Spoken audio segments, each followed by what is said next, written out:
Yeah. Lots of storylines here. Let's start with the Raider Nation. Why? This story is it's running like an oil fire. Tom Brady, minority owner, is going to become the lead confidant to owner Mark Davis. And Tom Brady will have huge input on the coaching status for Antonio Pierce and what they're going to do with their very high first-round draft pick vis-a-vis which quarterback should we draft. Now, I don't know that Brady is going to supersede the current general manager, Tom Telesco, but it's being reported that Telesco might check out, that he might exit as general manager if Mark Davis has given Tom Brady all this input into these decisions. Or will they just sit at the round table and express opinions and let Telesco make the decision? This is fascinating. The coaching decision is the first one. And I'm not piling on. I just want you to know I'm not piling on. But the Silver and Bleak have lost 10 games in a row. And they have no players left. I mean, it's absolutely horrific. If there were another quarterback on the street, they'd bring him in and let him play because they've started 3 different quarterbacks. And it's just gotten progressively worse and worse. So Tom Brady, Mark Davis, that conversation is going to be really interesting to see who makes the decision on the coach and who has the bigger input on what might be the quarterback. Second item, Atlanta's given up on Kirk Cousins. How did that bleeping investment go? You know, I like Kirk Cousins because he's a pro's pro. He has put up huge numbers. Washington Redskins, Minnesota Vikings, and to start the season, Atlanta. They're empty statistics. They don't mean bleep if you're not winning and if you're not going to the playoffs. And Kirk Cousins has made enormous amounts of money. He's benched. We talked about the Chargers' last 5 games. Kirk Cousins, 5 games, 1 touchdown, 9 picks. Ooh. His decision-making has been horrific. He looks timid. He's late. Where the hell are you throwing the ball? Why are you throwing the ball? And he's surrounded by all this skilled talent.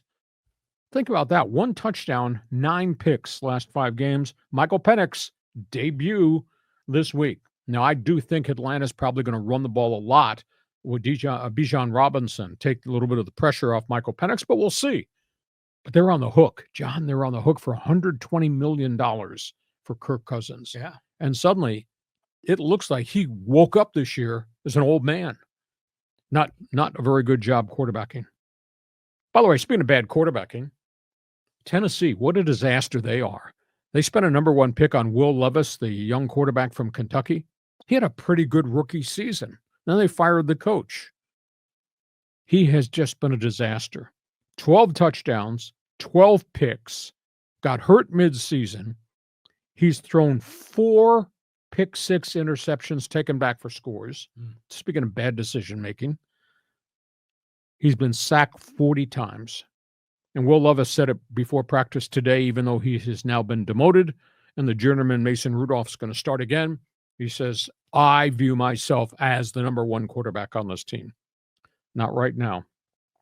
And in Cleveland, you know, if you had any eligibility left wearing that hoodie, they might let you start for the Browns.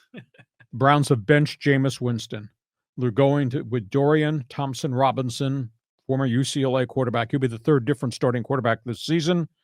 Winston gets benched, 13 touchdowns, 12 picks, 24 sacks, quarterback rating of 80. Can throw the hell out of the ball, but doesn't know where he's throwing it all the time. Browns have given up on him. And, of course, the Browns are saddled with the great contract they gave Deshaun Watson, who doesn't look like he can play either. So, John, do you have any eligibility left? Do you think you can throw? Go ahead. Comments on starting with the Raiders and working through all the other quarterback crisis. Yeah, I'm like Uncle Rico, man. I got a couple of touchdown passes still in me. You ever seen Napoleon Dynamite? Yes. You have. So you know the Uncle Rico reference. That's good. So Kirk Cousins has always been a mystery to me, you know, because he went to Michigan State and then he's played on a bunch of East Coast, Midwest teams. And everyone say Kirk Cousin this, Kirk Cousin that. He never wins anything big. And then he got that the way Atlanta structured the draft and the free agent signing of Cousins, we were all befuddled by the whole thing. So he's finally hit a wall. I'm happy for Penix, but everything about Kirk Cousins is confusing to me. And it's been that way for years. Empty stats. I mean, guy throws for 3,500 yards a year. Empty stats. He's never won bleep. Yeah. So that's tough. I hope Michael Penix does well. He sure had a great couple of years in the Pacific Northwest with the University of Washington, and he was drafted high. I think he was the 8th pick. And we said, you just gave Cousins all that money. You spend the 8th pick on this quarterback? That made no sense to me at all. Well, let's hope Penix comes out roaring, and then they can look good on that draft, and then they're just going to have to figure out a way to eat that contract. Will Levis, too, was another kind of meh top quarterback a couple of years ago, right? Mhm. And you kind of hope that he would be successful. People were saying he was better than, many of us have seen. He played at Kentucky, so we didn't see a lot of the games. But just it's so hard to play at an elite level in the NFL. I mean, but it's odd because he played so well as a rookie. He didn't make mistakes. Maybe everything around him has deteriorated. there's no Mike Vrabel, right? Exactly. That makes a big difference. Yeah.